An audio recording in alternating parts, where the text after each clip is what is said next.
이 새벽에 우리에게 주시는 하나님의 말씀은 구약성경 출애굽기 16장 1절에서 10절까지의 말씀입니다. 제가 가지고 있는 성경책으로 구약성경 105쪽에 있습니다. 하나님의 말씀을 받들어 읽겠습니다. 이스라엘 자손의 온 회중이 엘림에서 떠나 에린과 시내산 사이에 있는 신광야에 이르니 애굽에서 나온 후 둘째 달 15일이라. 이스라엘 자손 온 회중이 그 광야에서 모세와 아론을 원망하여 이스라엘 자손이 그들에게 이르되 우리가 애굽 땅에서 고기 가마 곁에 앉아 있던 때와 떡을 배불리 먹던 때에 여호와의 손에 죽었더라면 좋았을 것을 너희가 이 광야로 우리를 인도해 내어 이 온 회중이 줄여 죽게 하는도다. 그때에 여호와께서 모세에게 이르시되 보라, 내가 너희를 위하여 하늘에서 양식을 비같이 내리리니 백성이 나가서 일용할 것을 날마다 거둘 것이라. 이같이 하여 그들이 내 율법을 준행하나 아니하나 내가 시험하리라. 여섯째 날에는 그들이 그 거둔 것을 준비할지니 날마다 거두던 것에 갑절이 되리라. 모세와 아론이 온 이스라엘 자손에게 이르되 저녁이 되면 너희가 여호와께서 너희를 애굽 땅에서 인도하여 내셨음을 알 것이요 아침에는 너희가 여호와의 영광을 보리니 이는 여호와께서 너희가 자기를 향하여 원망함을 들으셨음이라. 우리가 누구이기에 너희가 우리에게 대하여 원망하느냐. 모세가 또 이르되 여호와께서 저녁에는 너희에게 고기를 주어 먹이시고 아침에는 떡으로 배불리시리니 이는 여호와께서 자기를 향하여 너희가 원망하는 그 말을 들으셨음이라. 우리가 누구냐. 너희의 원망은 우리를 향하여 함이 아니요 여호와를 향하여 함이로다. 모세가 또 아론에게 이르되 이스라엘 자손의 온 회중에게 말하기를 여호와께 가까이 나아오라. 여호와께서 너희의 원망함을 들으셨느니라 하라. 아론이 이스라엘 자손의 온 회중에게 말하매 그들이 광야를 바라보니 여호와의 영광이 구름 속에 나타나더라. 아멘. 이 시간 하나님을 향한 원망이란 제목으로 말씀을 나누도록 하겠습니다. 1절을 보면 이스라엘 자손의 온 회중이 엘림에서 떠나라고 되어 있습니다. 이 엘림은 15장 27절에 의하면 물샘 열둘과 종려나무 70그루가 있던 곳입니다. 광야에서 며칠간 계속 걸어서 다리가 아프고 목마르고 쉼이 없던 이스라엘 백성에게 있어서는 엘림은 낙원과 같은 곳이었습니다. 그들은 그곳에서 며칠간 있으면서 행복을 누렸을 것입니다.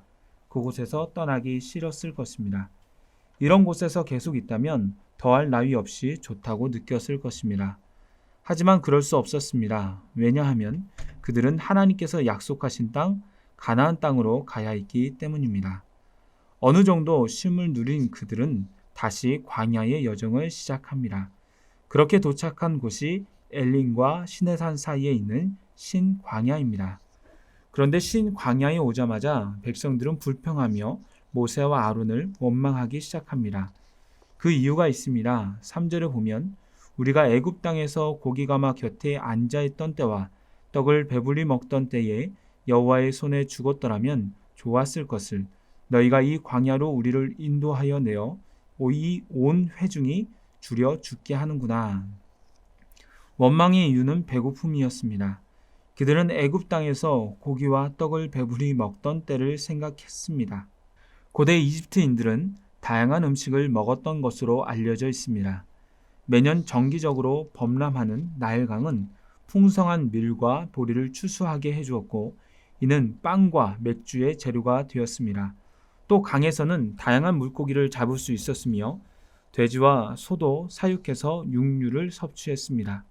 또 샐러리, 파, 양파, 오이, 콩, 무 등의 풍부한 야채와 무화과, 포도, 석류 같은 과일들도 있었습니다.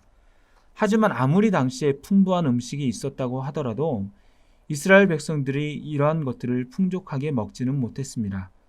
더군다나 저들은 고기 가마 곁에 앉아있던 때와 떡을 배불리 먹던 때를 회상하는데 이것은 사실이 아닙니다. 그들은 바로의 인구 억제 정책으로 인해 음식을 충분히 먹지 못했을 뿐만 아니라 노예의 신분으로 자주 먹을 수 있는 음식이 아니었습니다. 또한 출애굽기 2장 23절에 보면 이스라엘 백성이 고된 노동으로 말미암아 탄식하며 부르짖었다라고 기록하는데, 저들이 만약 애굽에 있었을 때 편하게 있었고 배부르게 먹었고 안정된 생활을 했다면 왜 하나님께 부르짖었겠습니까? 한마디로 저들은 과거에는 잘 살았다고 하면서 원망하지만 실은 지금 현재 힘드니까 어떤 핑계로 과거를 댄 것이지 실제로 과거가 행복했던 것은 아니었습니다. 우리는 이스라엘의 원망을 보며 원망하는 두 가지 이유를 깨닫습니다. 하나는 왜곡된 기억입니다. 분명히 애굽에서 고생했고 그것 때문에 부르짖었는데 그곳에서 좋았다는 것입니다. 왜곡된 기억, 잘못된 기억을 가지고 있었습니다. 예를 들면 평상시에는 배고프고 잘 못 먹고 힘들다가 생일 때 고깃국 먹은 것을 가지고 매일 고깃국을 먹은 것처럼 기억하고 있는 것입니다. 또 하나는 잊어버림입니다. 저들은 하나님의 은혜로 수많은 기적들을 체험했고 그 은혜를 얼마 전까지 찬양하고 경배하고 기뻐했는데 그 경험을 기억하지 못한다는 것이죠. 애굽에서 경험했던 10가지 기적, 홍해가 갈라짐으로 애굽 군대로부터 목숨을 건진 것, 마라에 쓴 물 등 하나님의 은혜가 아니고는 절대 경험할 수 없는 일들을 경험하고도 저들은 하나님을 원망하고 있습니다. 우리 또한 현재에 감사하지 못한다면 나에게도 이스라엘 백성과 같은 왜곡된 기억과 잊어버림이 있지 않은지를 돌아봐야 합니다. 우리가 고생했을 때, 너무나 힘들었을 때를 모른다면 또 그때 구원해 주셨던 하나님의 은혜를 기억하지 못하고 잊어버린다면 현재의 어려움에 갇혀 크신 하나님을 원망하며 하나님께 감사함으로 나아가지 못할 수 있습니다. 이렇게 이스라엘 백성들이 원망할 때 하나님께서 모세에게 말씀하십니다. 4절을 보면 그때 여호와께서 모세에게 이르시되 보라, 내가 너희를 위하여 하늘에서 양식을 비같이 내리리니 백성이 나가서 일용할 것을 날마다 거둘 것이라. 불평하는 이들에게 하나님은 양식을 주겠다고 말씀하십니다. 참 안타까운 사실은 뭐냐면 하나님은 이미 양식 공급 계획을 갖고 계셨을 것입니다. 굶어 죽이지 않았을 것입니다. 이스라엘 백성들이 조금만 더 참고 기다렸다면, 원망하지 않았다면 기쁘게 그 은혜를 누렸을 텐데, 여호와 이레의 하나님의 그 은혜를 경험했을 텐데 저들은 원망 가운데 하나님이 주시는 양식을 받았습니다. 우리가 분명히 알아야 하는 사실은 원망과 기도는 다르다는 것입니다. 기도를 원망하듯이 하면은 안 됩니다. 자신의 사정을 아뢰며 재판장에게 아뢰는 과부처럼 나를 불쌍히 여겨달라고, 나를 긍휼히 여겨달라고 나아갈 수 있지만 불평하고 불만을 가지고 하나님께 따지면서 원망하는 것은 결코 바람직하지 않습니다. 바른 기도는 기도를 통해 하나님의 마음을 알고 하나님의 계획을 인정하며 기다리는 것입니다. 하나님의 응답하심에 순종하는 것입니다. 내 소원이 하나님의 뜻에 합당한지를 기도를 통해 분별하며 내 욕심을 내려놓고 아버지께서 무엇을 원하시고 기뻐하시는지를 깨닫고 말씀대로 순종하는 것입니다. 마치 겟세마네의 예수님처럼 주님의 뜻을 알고 믿음을 가지고 나아가는 것이 바로 기도입니다. 어쩌면 오늘 본문을 읽다가 이렇게 원망해도 하나님께서 다 들어주시네. 나도 이렇게 원망하면서 기도해야 되겠다라고 생각할 수 있습니다. 하지만 그것은 절대로 아닙니다. 그렇게 생각하면 안 됩니다. 출애굽기 16장은 아직 율법을 받지 않았습니다. 율법을 몇 장에서 받습니까? 출애굽기 19장에 시내산에 도착을 하고 20장에 십계명을 받으며 여러 가지 율법들을 받습니다. 그러니까 출애굽기 20장 전까지는 하나님을 원망하고 하나님께 범죄한다고 하더라도 하나님께서 봐주십니다. 아직 율법을 받기 전이기 때문입니다. 하지만 출애굽기 20장 이후에는 다릅니다. 율법을 받았습니다. 무엇이 옳고 그른지를 하나님께서 알려주셨습니다. 그러기에 율법을 받은 후 몇 달이 안 되어 민수기 11장에서 백성들이 하나님을 원망했을 때는 이번과는 달리 하나님의 불이 임하고 벌을 받는 것을 알 수가 있습니다. 또한 본문에서는 이러한 원망을 얼마나 악한 죄라고 여기는지 모세가 백성들에게 했던 말들을 보면 알 수가 있습니다. 16장 2절에 보면 모세와 아론을 원망했다부터 시작해서 7절에 여호와께서 너희가 자기를 향하여 원망함을 들으셨다고 말하고, 또 우리가 누구이기에 너희가 우리에 대하여 원망하느냐라고 하고, 8절 하반절에도 너희가 원망하는 그 말을 들으셨음이라. 우리가 누구냐?